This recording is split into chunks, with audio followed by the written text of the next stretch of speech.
worse with every generation. For some reason, it just keeps getting worse. I'll give you an example of that. There's a condition in combat, most people know about it. It's when a fighting person's nervous system has been stressed to its absolute peak and maximum, can't take any more input. The nervous system has either snapped or is about to snap. In the First World War, that condition was called shell shock.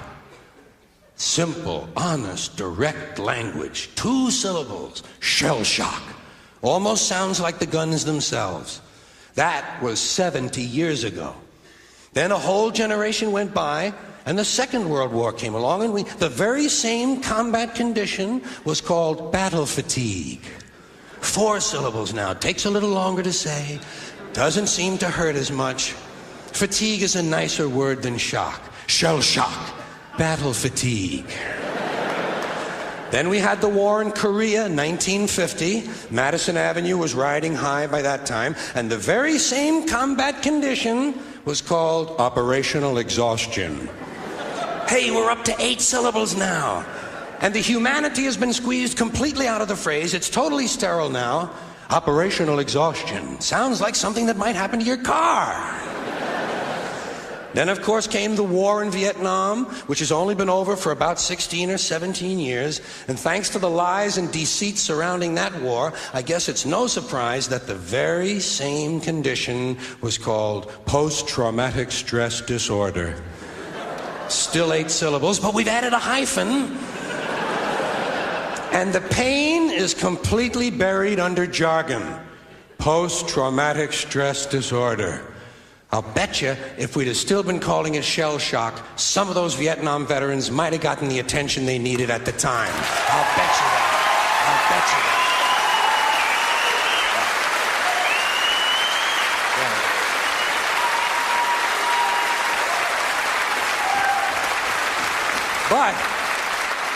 But it didn't happen. And one of the reasons is because we were using that soft language, that language that takes the life out of life. And it is a function of time. It does keep getting worse. Give you another example. Sometime during my life, toilet paper became bathroom tissue. I wasn't notified of this. No one asked me if I agreed with it. It just happened. Toilet paper became bathroom tissue. Sneakers became running shoes. False teeth became dental appliances. Medicine became medication. Information became directory assistance. The dump became the landfill. Car crashes became automobile accidents. Partly cloudy became partly sunny. Motels became motor lodges. House trailers became mobile homes. Used cars became previously owned transportation. Room service became guest room dining. And constipation became occasional irregularity. When I was a little kid, if I got sick, they wanted me to go to the hospital and see the doctor. Now they want me to go to a health maintenance organization or a wellness center to consult a healthcare delivery professional. Poor people used to live in slums. Now the economically disadvantaged occupy substandard housing in the inner cities. And they're broke.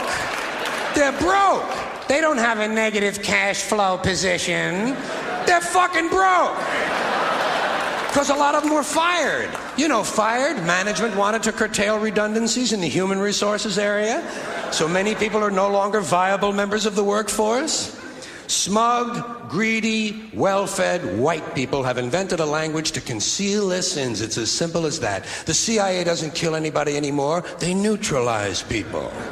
Or they depopulate the area. The government doesn't lie. It engages in disinformation. The Pentagon actually measures nuclear radiation in something they call sunshine units. Israeli murderers are called commandos. Arab commandos are called terrorists. Contra killers are called freedom fighters. Well, if crime fighters fight crime and firefighters fight fire, what do freedom fighters fight? They never mention that part of it to us, do they? Never mention that part of it.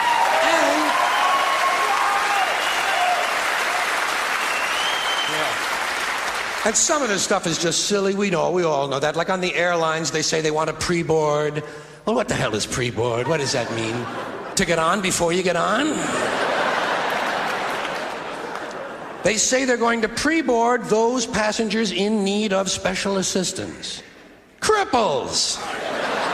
Simple, honest, direct language. There's no shame attached to the word cripple that I can find in any dictionary. No shame attached to it. In fact, it's a word used in Bible translations. Jesus healed the cripples. Doesn't take 7 words to describe that condition.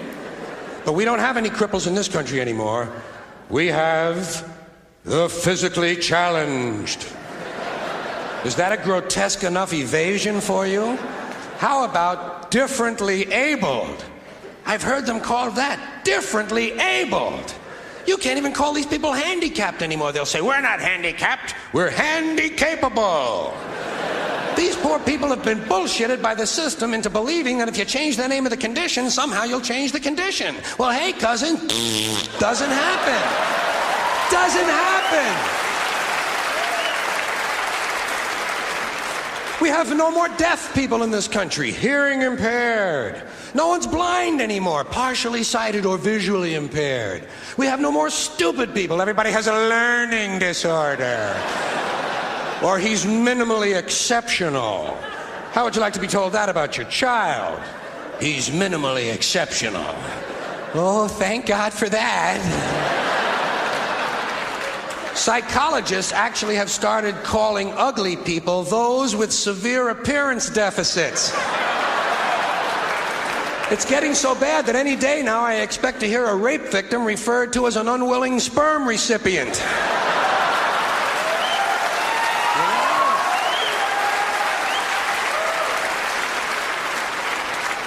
And we have no more old people in this country. No more old people. We shipped them all away, and we brought in these senior citizens. Isn't that a typically American 20th century phrase? Bloodless, lifeless. No pulse in one of them. A senior citizen. But I've accepted that one. I've come to terms with it. I know it's here to stay. We'll never get rid of it. That's what they're going to be called, so I'll relax on that. But the one I do resist, the one I keep resisting, is when they look at an old guy and they'll say, look at him, Dan. He's 90 years young. Imagine the fear of aging that reveals. To not even be able to use the word old to describe someone, to have to use an antonym. And fear of aging is natural, it's universal, isn't it? We all have that. No one wants to get old, no one wants to die, but we do. So we bullshit ourselves. I started bullshitting myself when I got to my 40s. As soon as I was in my 40s, I'd look in the mirror and I'd say, well, I guess I'm getting older. Older sounds a little better than old, doesn't it? Sounds like it might even last a little longer. Bullshit, I'm getting old. And it's okay, because thanks to our fear of death in this country, I won't have to die. I'll pass away.